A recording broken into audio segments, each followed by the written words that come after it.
Current carrying circular ring बड़ा important है। ये बोर्ड में आया था, 2017 में आया था और 18 में भी आया था, 2 बार आया ये, ठीक है ना। 2 बार आया हुआ है। कैसे करते हैं देखें जरा सा, है ना। रिकॉर्डिंग कर दिया मैंने, रिकॉर्डिंग लगा दिया है। अब इसमें जो है बाद में रिकॉर्डिंग भी देख लेना, कोई दिक्कत नहीं है। देखिए जैसे मान लीजिए कोई ये सर्कुलर रिंग है इस तरह से। अब इस सर्कुलर रिंग में ये आपको ये 4 सर्कुलर रिंग है ऐसे। अजय पुरानी वाली वो देख ली थी, वीडियो देखी थी? नो सर, क्यों? पता ही नहीं था सर, मिली नहीं मुझे वो वीडियो। अच्छा, ग्रुप में डाल रखा है, देखो। कोई ऐसा बहुत सर बड़ा तो ग्रुप हमारा है नहीं कि जिसमें 400 मैसेज आते हों डेली। नहीं सर, वो फोन में देखी नहीं मैंने ग्रुप पे। हाँ देखना, जूम करके पड़ी हुई है वीडियो, निकालना MP4, ठीक है। ठीक है सर। देख लेना। तो ये है, तो ये आपके पास में ये चार्ज है, ठीक है। ये चार्ज रिंग है, इसमें चार्ज है कैपिटल Q है और इसकी लीनियर चार्ज डेंसिटी है लैम्डा। अब इससे जो है अगर किसी पॉइंट P पर, इससे किसी पॉइंट P पर हमें क्या निकालनी है, इलेक्ट्रिक फील्ड निकालनी है बेटा। तो देखिए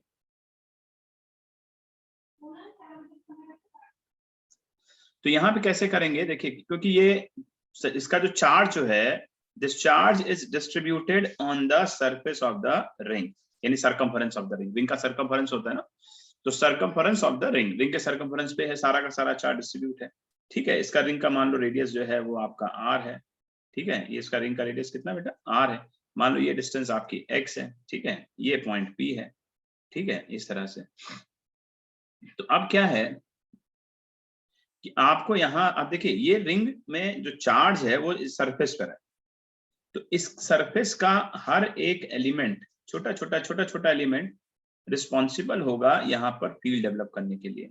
तो ऐसे तो बहुत सारे यहाँ पे छोटे छोटे एलिमेंट्स बन जाएंगे। जैसे मैंने लास्ट क्लास में जो कराया था कि अगर आपके पास में कोई रॉड है, उससे इलेक्ट्रिक फील्ड निकाली थी हमने किसी पॉइंट पर, ठीक है।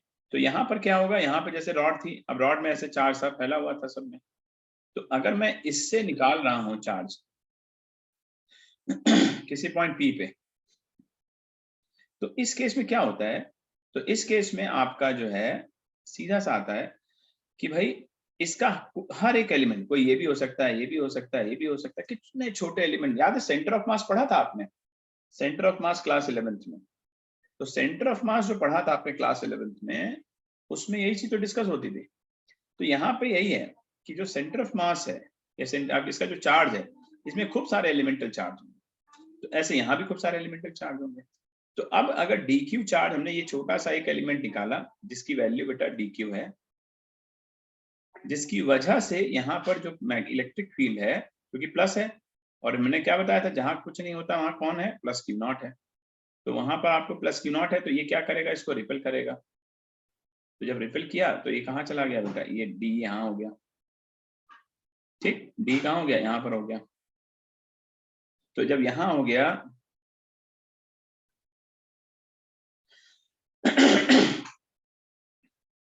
ये थीटा हो गया, तो ये D cos थीटा है। ये कौन सा कंपोनेंट है बेटा, D sin थीटा हो जाएगा, है ना। तो अब अगर मैं सिमेट्री देखो, सिमेट्री क्या होती है, जैसे ये है तो इसके जस्ट अपोजिट कहाँ होगा, यहाँ होगा ना। तो अगर मैं यहाँ से निकालता हूँ dq चार्ज से, तो यहाँ पर भी फील्ड कैसे जाएगी बेटा, फील्ड ऐसे ही जाएगी। तो इसका भी एक कंपोनेंट ऐसे आएगा। तो ये दोनों कंपोनेंट क्या होंगे, आपस में कैंसिल कर देंगे। तो जो वर्टिकल कंपोनेंट है वो क्या करेगा, वो कैंसिल कर देगा। इसकी लेंथ मान लो तुम dl है, छोटी सी लेंथ, एलिमेंट की लेंथ। तो ये वर्टिकल जो है ना, ये क्या करेंगे, ये कैंसिल करते चले जाएंगे। तो वर्टिकल कंपोनेंट हर समय कैंसिल होता जाएगा। सिर्फ आपका कौन सा बचेगा बेटा, हॉरिजॉन्टल। तो जो इलेक्ट्रिक फील्ड निकलेगी वो हमारे लिए सिर्फ रिस्पॉन्सिबल है कौन, डी कॉस थीटा, बाकी कोई नहीं। सर ये डीएल किसकी लेंथ है? डीएल जो है यहाँ पर एक छोटा सा चार्ज है जो लिया हमने, जैसे यहाँ पे नहीं लिया था कल का, याद रखो, dx लिया था ना। हाँ जी सर। है ना, वही है वही, ठीक है। ठीक है, तो यहाँ पर क्या है,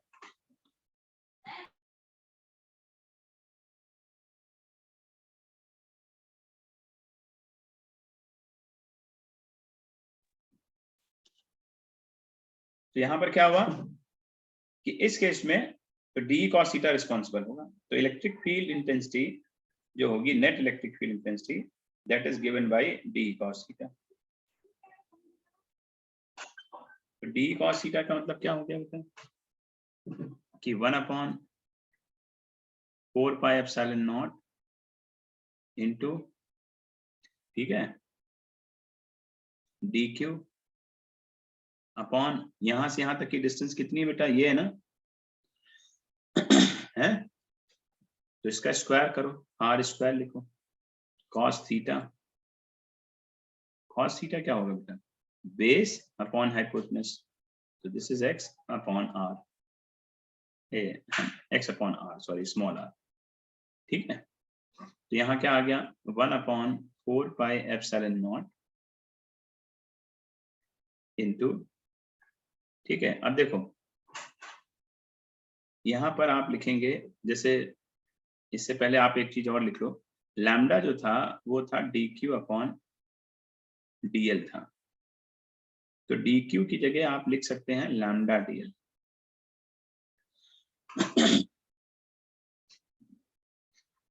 डी क्यू के क्या लिख सकते हैं, लैम्डा डीएल, तो ये हो जाएगा lambda dl upon r cube into x के। अब डीएल है, बस सोचो जरा सा बेटा, dl dl dl dl dl dl dl पूरा सरकमफेरेंस है ना यहाँ से, तो क्या लिमिट हो जाएगी इसकी बेटा, 0 से 2πr। क्या लिमिट होगी, 0 to 2πr। तो इसमें क्या रखेंगे, तो ई हो जाएगा 1/4πε0 lambda x upon r cube 0 से 2πr इंटू डीएल। तो डीएल का इंटीग्रेशन तो हो गया बेटा 2πr,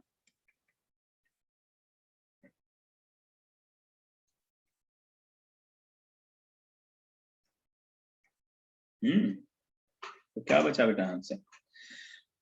अब जरा देखो, लैम्डा छोटा सा एलिमेंट है अपॉन छोटी सी लेंथ है, तो लैम्डा क्या होता है, लीनियर चार्ज डेंसिटी, तो डी क्यू बाई डीएल भी लिख सकते हो, या टोटल चार्ज कितना है क्यू, कितनी लेंथ पर डिस्ट्रीब्यूटेड है बेटा वो 2πr पे, क्या इसके बराबर भी नहीं लिख सकते हो आप भाई, क्यू रेशियो तो सेम ही हो सकता है ना, तो ये भी लिख सकते हो बेटा। तो आप चाहो तो क्यू की जगह लैम्डा इंटू 2πr लिख देना, तो यहाँ पे लैम्डा इंटू 2πr की जगह लिख दो क्यू, ये हो जाएगा 1/4πε0, ठीक है।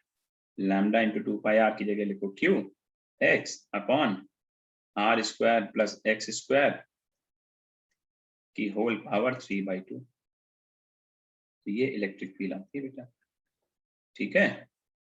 ये किसी भी सर्कुलर रिंग की वजह से आती है। अब आपको क्या करना है, निकालना है और हमको बताना है ना।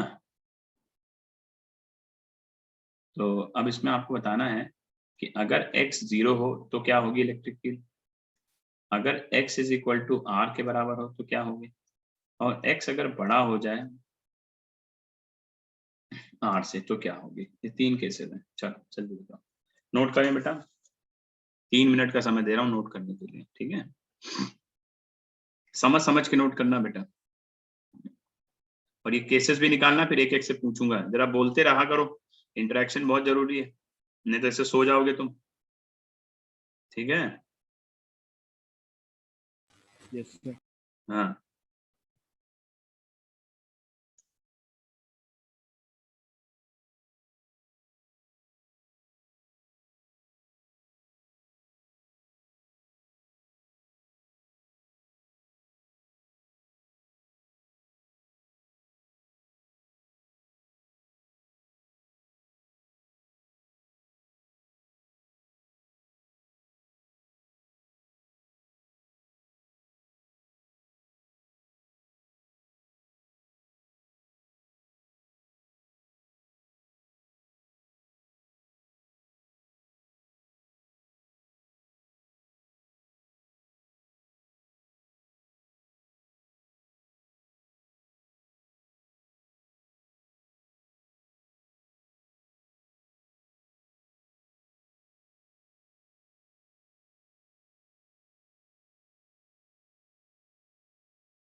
डन बेटा?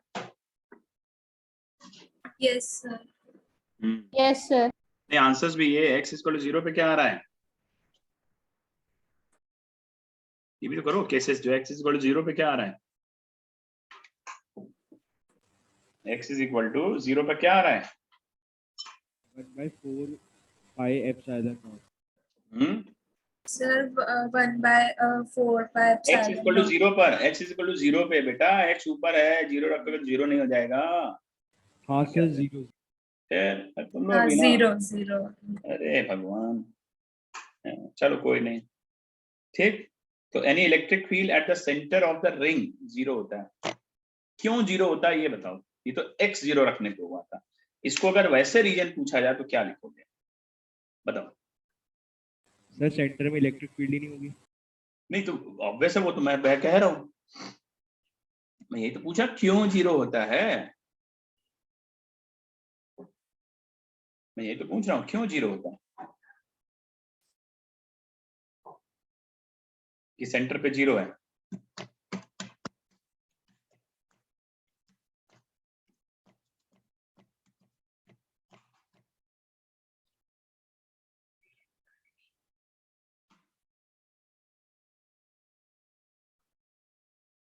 बताओ।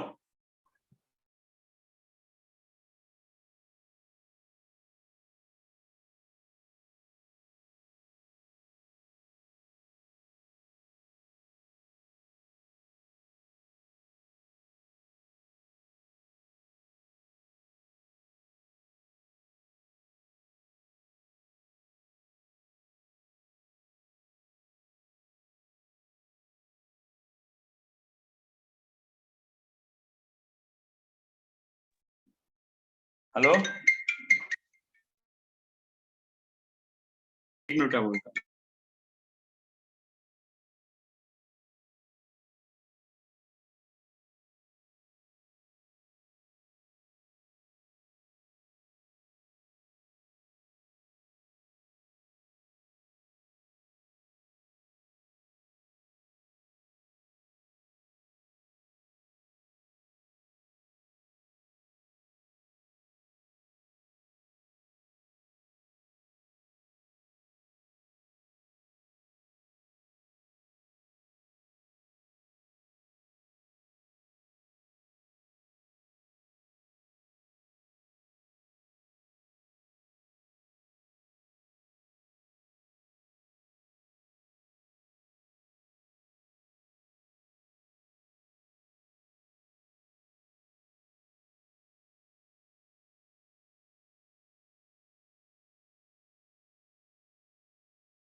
हाँ भाई, ठीक है। तो x equal to 0, x equal to r, x equal, तो ये सब निकाल लेना, ठीक। अच्छा, मैं पूछा था क्यों 0 होता है, बेटा देखो ध्यान से देखो, आप देखो सीधी बात है बेटा, अगर इस पॉइंट का जो चार्ज होगा उसकी फील्ड कहाँ जाएगी, यहाँ जाएगी कि नहीं जाएगी, बोलो जल्दी से, जाएगी नहीं जाएगी? तो इसके अपोजिट वाले चार्ज की फील्ड कहाँ जाएगी बेटा? बिल्कुल अपोजिट में जाएगी। तो ये दोनों क्या करेंगे? एक दूसरे को कैंसिल। ठीक है, तो सिमेट्रिकली ये हर पॉइंट पे क्या होती रहेगी? कैंसिल होती रहेगी। जब ये कैंसिल करता रहेगा तो इलेक्ट्रिक फील्ड इंटेंसिटी सेंटर पे कितनी हो गई? 0 हो गई। सीधी सी बात है। ठीक है, Yes, ये sir. रहेगा। चलो अब आओ, अब लिखो, हेडिंग डालो, motion of charge particle. Heading डालो, motion of charge particle. Heading डालिए, लिखिए motion of charge particle in uniform electric field. Motion of charge particle. Arnav इतना लेट कैसे ज्वाइन किया बेटा? सर क्लास थी, भूल गया था मैं। अच्छा। Motion of charge particle in uniform electric field. ठीक है, देखो दो तरीके के होते हैं मोशन। कैसे? पहला होता है केस कि when charge particle is projected. लिखो बेटा, ये हेडिंग डालो फिर लिखो जो मैं बोल रहा हूं।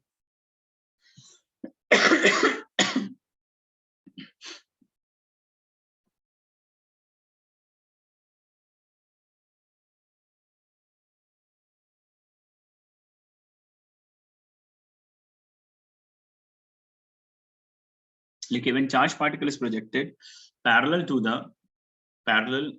the electric field. When charge particle is projected parallel to the electric field. ठीक है, तो देखो बेटा पैरेलल जब फेंकेंगे तो कैसा होगा? चलो देखा जाए भाई। जैसे मान लो ये है,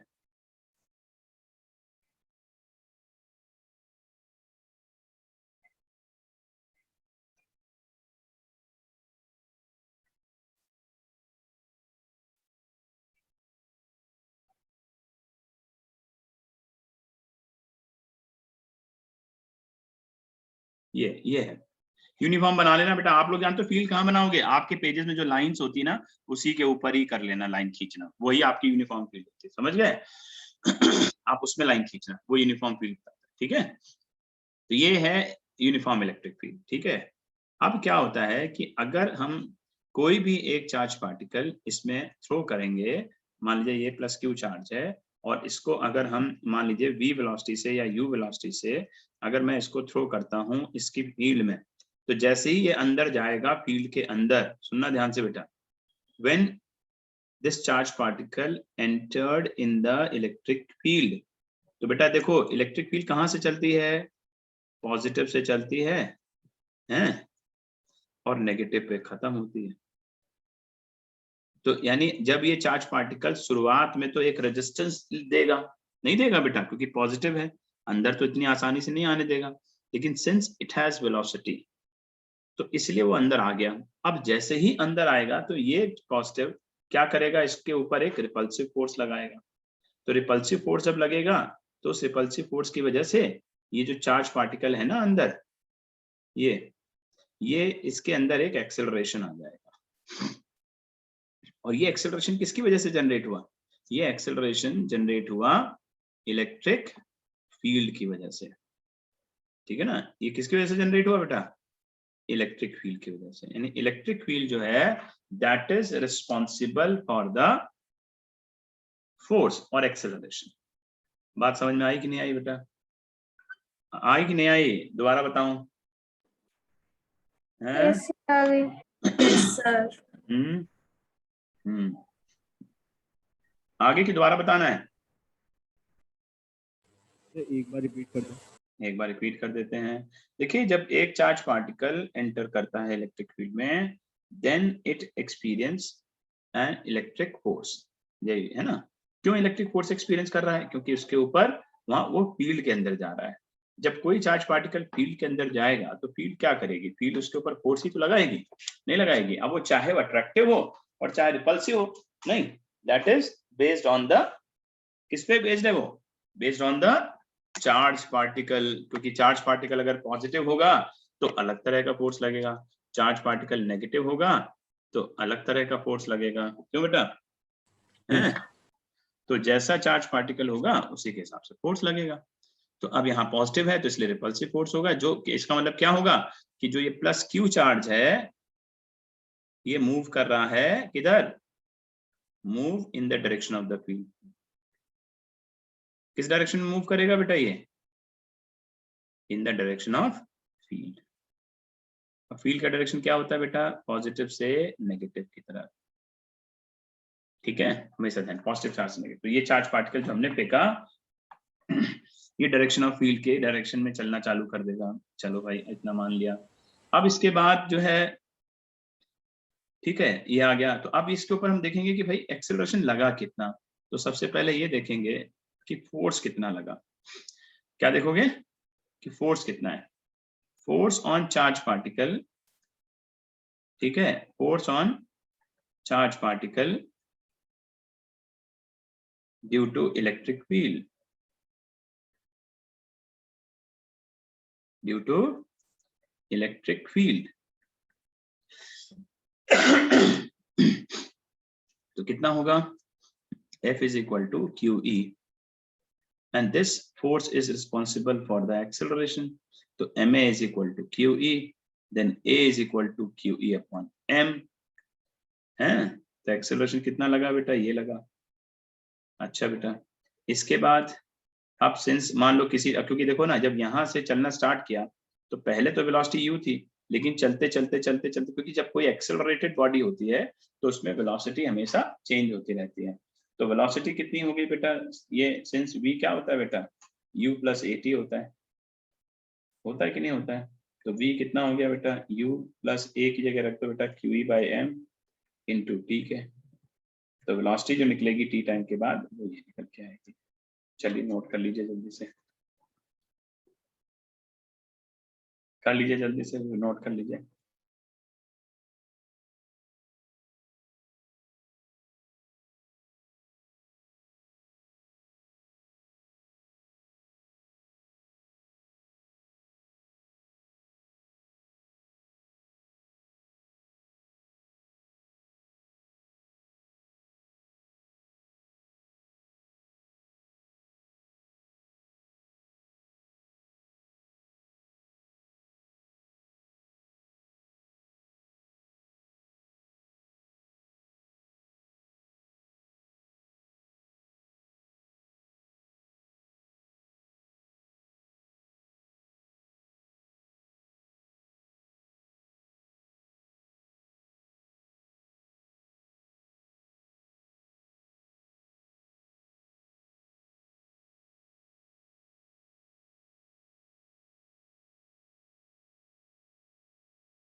हो गया, लिख लिया बेटा, डन।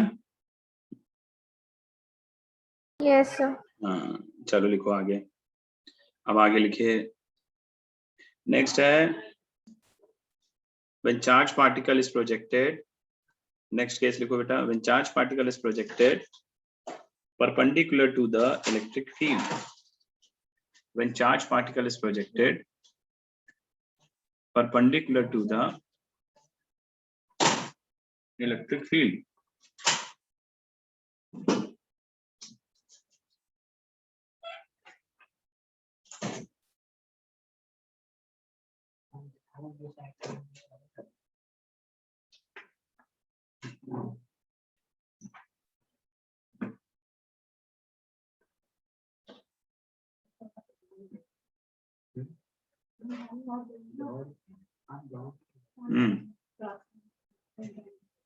ये है। अब ये इलेक्ट्रिक फील्ड है। तो इसमें ये पॉजिटिव हो गया, ठीक है, और ये हो गया नेगेटिव। हमेशा ध्यान रखिए, इलेक्ट्रिक फील्ड कहां से चलेगी, पॉजिटिव से नेगेटिव की तरफ, ठीक है।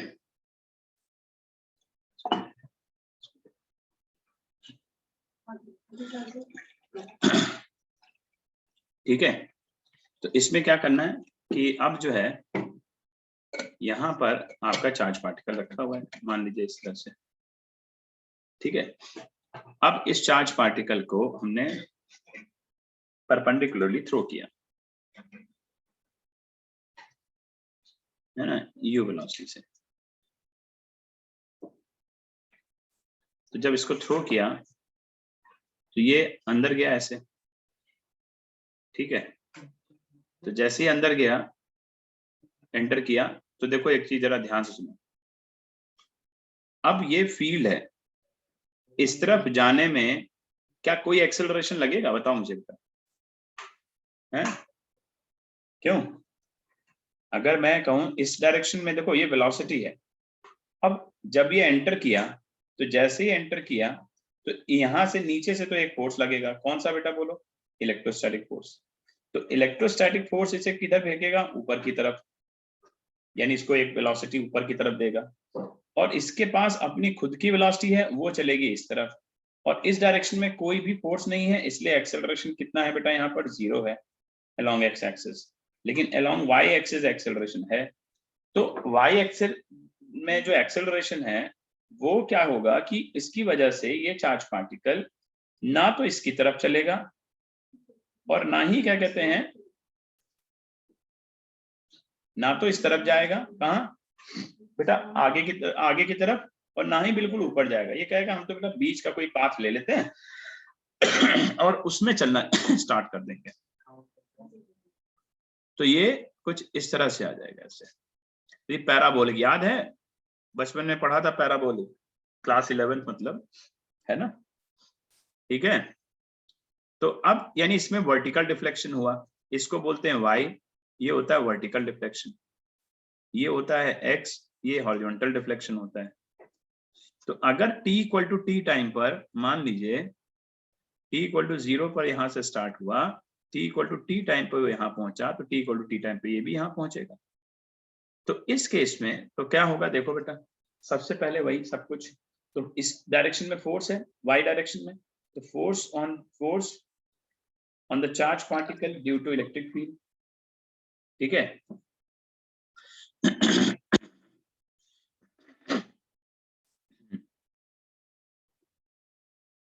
ठीक है, on the charge particle due to electric field.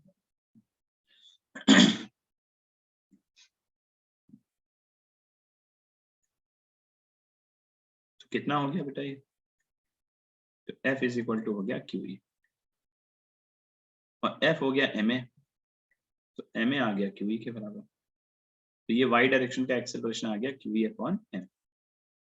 अच्छा बेटा, अब y डायरेक्शन में वर्टिकल डिस्टेंस कितनी चलेगा बेटा? बताओ क्या होगा? uy into t plus half into ay into t square, है नहीं? तो यहाँ कितना आएगा? वर्टिकल डिस्टेंस कितनी होगी बेटा?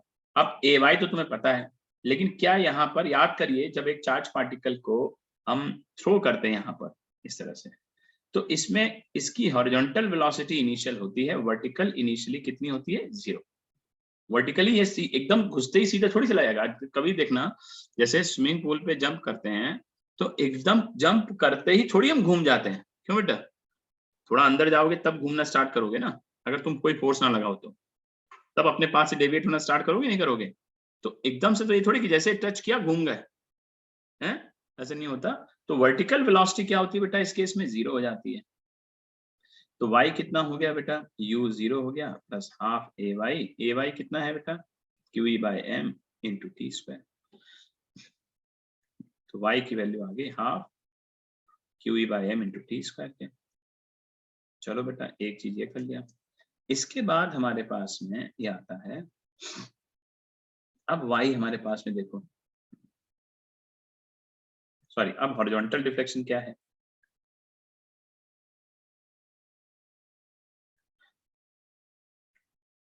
हॉरिजॉन्टल डिफ्लेक्शन क्या है? हॉरिजॉन्टल डिफ्लेक्शन में क्या होगा कि x जो होगा, x, this is equal to ux into t plus half ax into t square. तो ux तो बेटा u है इंटू टी, और ax 0 है, तो x हो गया ये, तो x आ गया ut, ठीक है। तो t कितना आ गया बेटा? x upon u। अब t जब x अपॉन u आ गया तो y कितना आया बेटा? y आ गया half QE/m into x square upon you square. ठीक है बेटा, कितना आया y कितना आया? Half Sir, half QE/m. यानी इसको हम लिख सकते हैं y proportional to x square. ठीक, y किसके प्रोपोर्शनल हो गया प्रियांशी जी? कितना y क्या आया प्रोपोर्शनल टू? ये कैसी इक्वेशन है? पैराबोलिक है। अब सुनो मेरी बात ध्यान से। एनसीईआरटी क्वेश्चन नंबर 33, ये एनसीईआरटी का क्वेश्चन नंबर 33 था बेटा, ठीक है, जो मैंने तुमको कराया है, ये ध्यान रखना। ये एनसीईआरटी का क्वेश्चन नंबर 33 था। और अब जरा क्वेश्चन नंबर 34 तुम करो जरा सा जल्दी से। क्वेश्चन नंबर 34 करिए।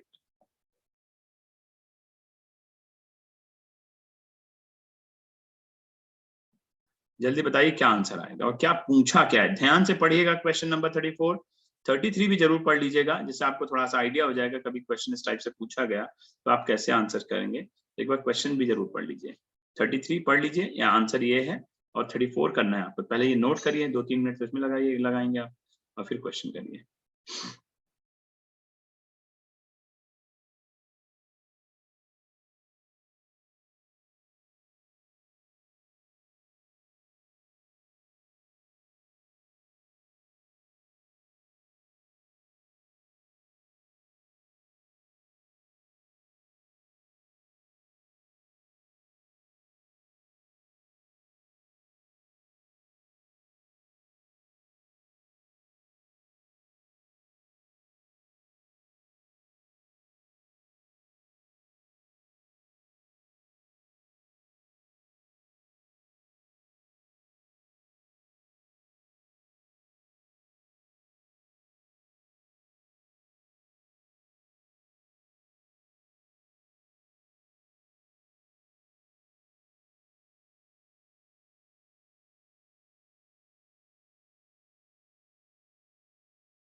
हाँ बेटा कर लिया, क्वेश्चन आया पढ़ा क्वेश्चन 34 स्नेहा।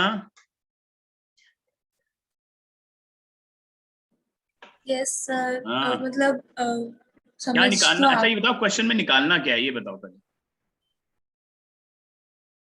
क्वेश्चन में निकालना क्या, कोई भी बताए।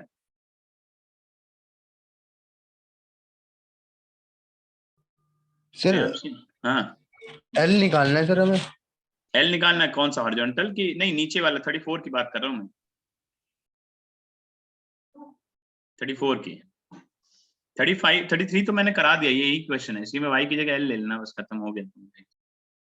ठीक है ना, 33 तो हो गया, 34 बताओ उसमें क्या निकालना है।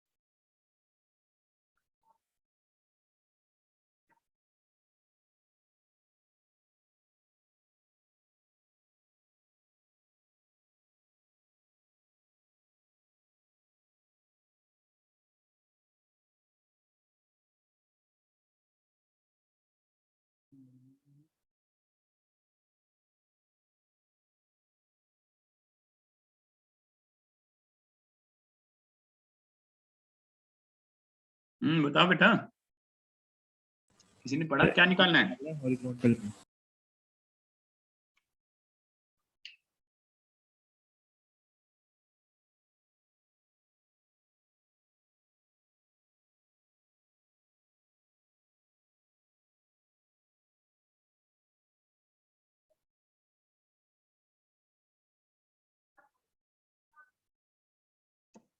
सर उसमें पूछ रहा है कि इलेक्ट्रॉन स्ट्राइक कहाँ करेगा अपर प्लेट में।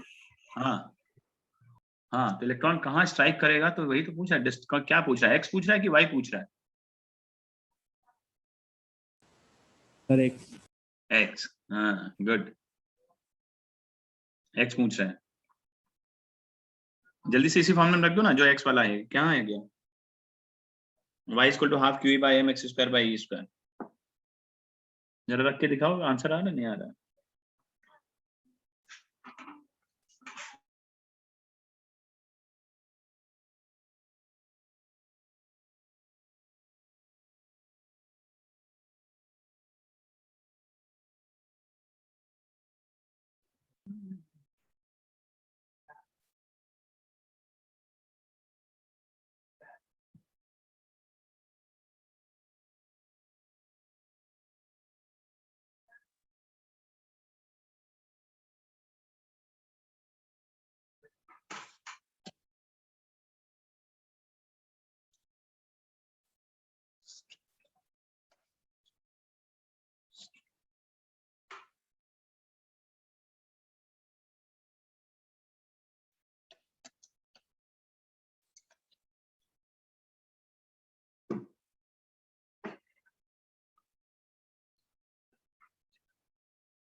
बताओ बेटा कितना है, जल्दी बताओ, कितना टाइम लगा रहे तुम लोग हैं, इतना टाइम थोड़ी लगाते हैं मेरे बच्चे, बेटा जल्दी करो।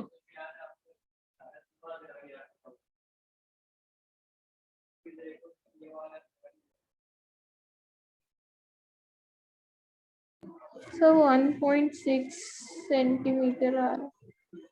1.6 सेंटीमीटर आ रहा है, ठीक है, good good good good good.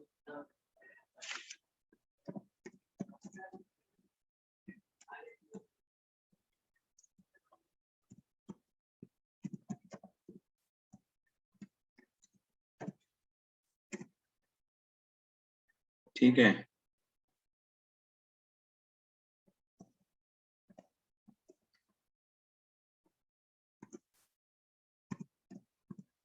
ठीक है, 1.62 समथिंग कुछ आएगा ना।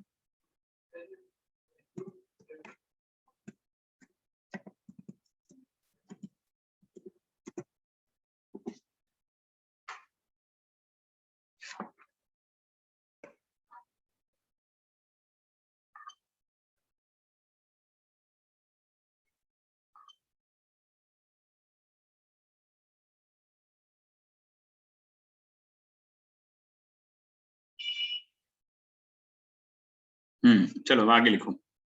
अब इसका निकाल लेना आंसर तुम लोग, ठीक है? अब आगे आंसर निकाल लेना, लिखो आगे। इलेक्ट्रिक फील्ड लाइंस, लिखो, हेडिंग डालो, इलेक्ट्रिक फील्ड लाइंस, लिखो इलेक्ट्रिक फील्ड लाइंस। देखो इलेक्ट्रिक फील्ड लाइंस क्या होती हैं, जैसे अगर कोई भी एक पॉजिटिव चार्ज है, ठीक है, ये आइसोलेटेड है, आइसोलेटेड चार्ज है, इसकी विसिनिटी में दूर दूर तक कोई चार्ज नहीं रखा हुआ है, तो इसकी फील्ड जो होती है वो डाइवर्जिंग होती है, मतलब इस तरह से जाती है, ऐसे। ये स्ट्रेट बनाना तुम लोग बेटा, और जरा ध्यान रखना कि यहाँ पे जो ये है ना, ये 90 डिग्री पे गिरेगी हमेशा, हमेशा 90 डिग्री होता है।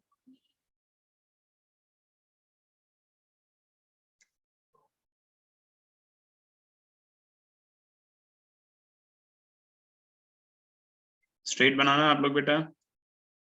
ये होती है किसके लिए? आइसोलेटेड चार्ज के लिए, ठीक है? आइसोलेटेड अगर कोई चार्ज है, आइसोलेटेड पॉइंट चार्ज है, ठीक है, और पॉजिटिव चार्ज है एक तरह से, तो उसके लिए है। ये कैसी होती है? डाइवर्जिंग होती है। डाइवर्जिंग क्यों कहा जाता है?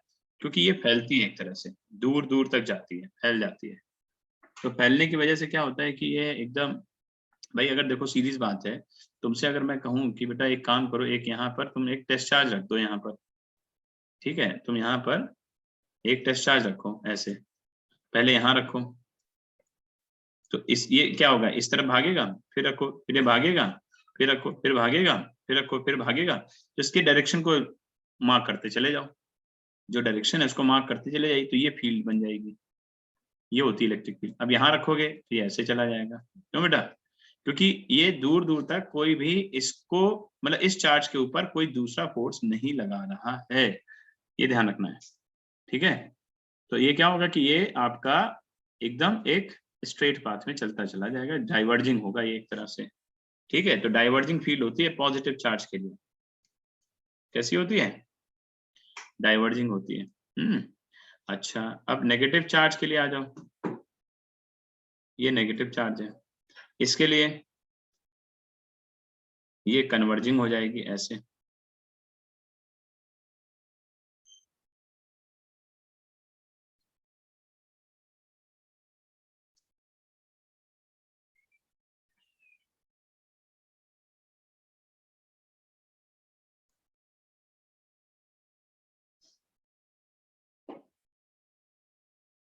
ठीक है?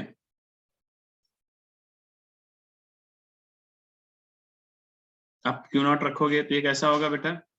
ये अट्रैक्टिव होगा। कैसा होगा? ये अट्रैक्टिव हो जाएगा ऐसे, तो कहीं भी रखोगे तो वो अट्रैक्टिव हो जाएगा, तो इसको बोलते हैं कन्वर्जिंग। ये कन्वर्ज करता है, कन्वर्जिंग होती है, ठीक है? ये भी एक तरह से आइसोलेटेड चार्ज के लिए होता है। तो इलेक्ट्रिक फील्ड होती क्या है फिर? फील्ड लाइंस क्या होती है? फील्ड लाइंस होती है कि अगर कोई भी, मान लो ऐसे जा रहे, मैंने फील्ड लाइंस कुछ ऐसे बनाई, ठीक है, कुछ इस तरह से, तो अगर मैं कुछ इस तरह से फील्ड लाइंस बना रहा हूं, तो इन पर क्या करो आप? पॉइंट मार्क कर दो, ऐसे कर दो, एक ऐसे कर दो, एक ऐसे कर दो, चलो, तो इस पे फिर टेंजेंट ड्रॉ कर दो, तो जो टेंजेंट जो है वो बताता है डायरेक्शन ऑफ फील्ड, कहीं पर भी,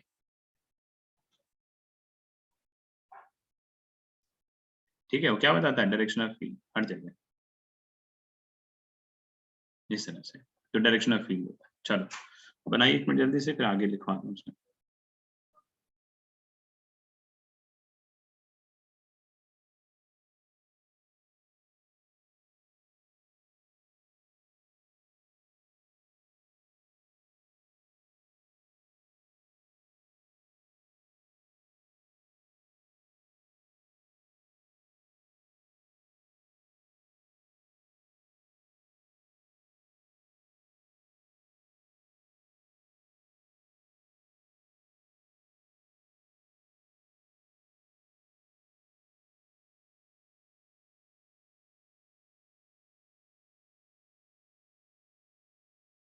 हो गया सर। ठीक है, तो लिखिए, तो इलेक्ट्रिक फील्ड लाइंस क्या है? Electric field line is a curve electric field line is a curve drawn in such a way. Electric field line is a curve drawn in such a way drawn in such a way that the tangent at each point on the curve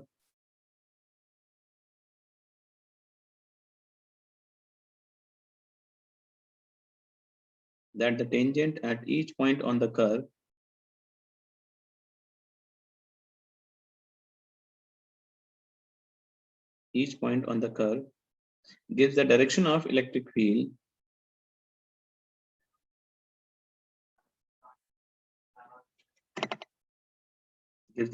electric field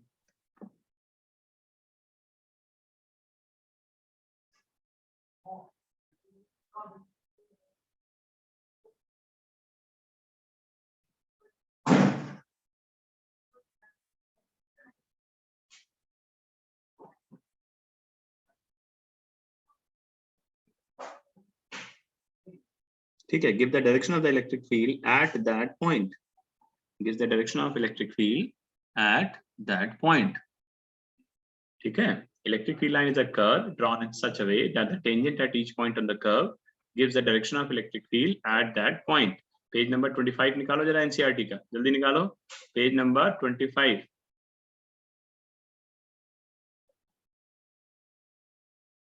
ठीक है, निकालिए page number 25. देखिए वहां पे 4 diagram बने कि नहीं बने हैं? बने कि नहीं बने बेटा? Yes, sir. हैं, 2 मैंने बना दिए हैं, ठीक, 2 बना दिए, 2 अभी और रह गए. एक पॉजिटिव और नेगेटिव चार्ज के लिए है और एक पॉजिटिव पॉजिटिव के लिए है कि नहीं है? हैं, तो उसकी फील्ड लाइंस देखो कैसे बनी है. ठीक है, तो फील्ड लाइंस की कुछ प्रॉपर्टीज होती है, पहले उनको लिख लो फिर उसके बाद आगे करते हैं. देखो पहले जल्दी से. ठीक है, इलेक्ट्रिक फील्ड लाइंस की जो प्रॉपर्टीज है वो ये है, पहले लिखो. Electric field lines do not form any close loop. ये क्वेश्चन 1 मार्क में बहुत पूछा जाता है. वाई, इसमें वाई पूछ लेता है, क्यों नहीं होता बताओ? इलेक्ट्रिक है क्योंकि इसको घूमना पसंद नहीं है, ऐसा नहीं होता बेटा. Electric field lines do not form any close loop. क्यों नहीं होता? लिखो, because the electric field is conservative in nature.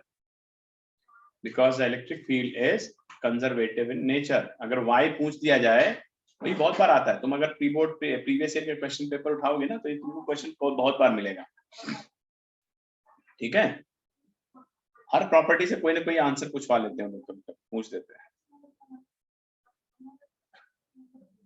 तो ठीक है, तो क्या लिखा? Electric field lines do not form any close loop. Second point लिखे, 2 electric field lines never intersect with each other. 2 electric field lines never intersect with each other. 2 electric field lines never intersect with each other. If they do so, they have 2 directions, which is impossible.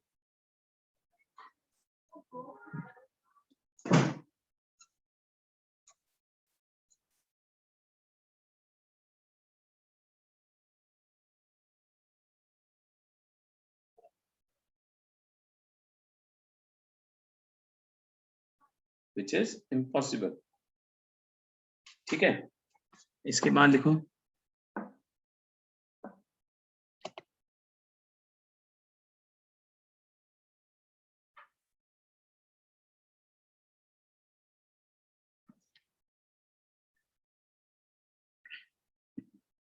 ठीक है, आगे लिखो. तीसरी property लिखो, electric field lines लिखे. Electric field lines always fall normally on the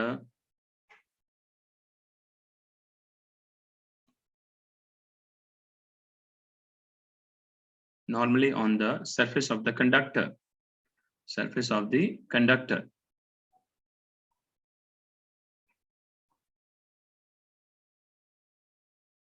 Surface of the conductor.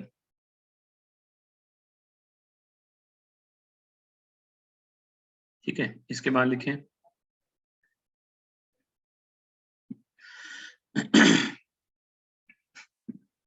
Electric field lines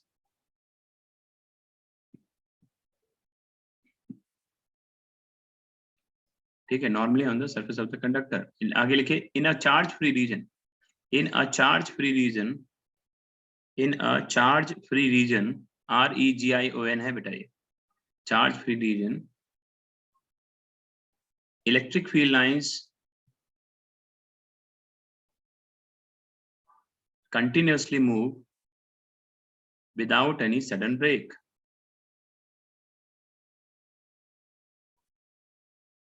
Without any sudden break.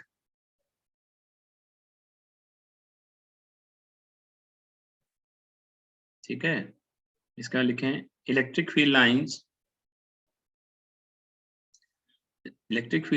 start at the end of positive charge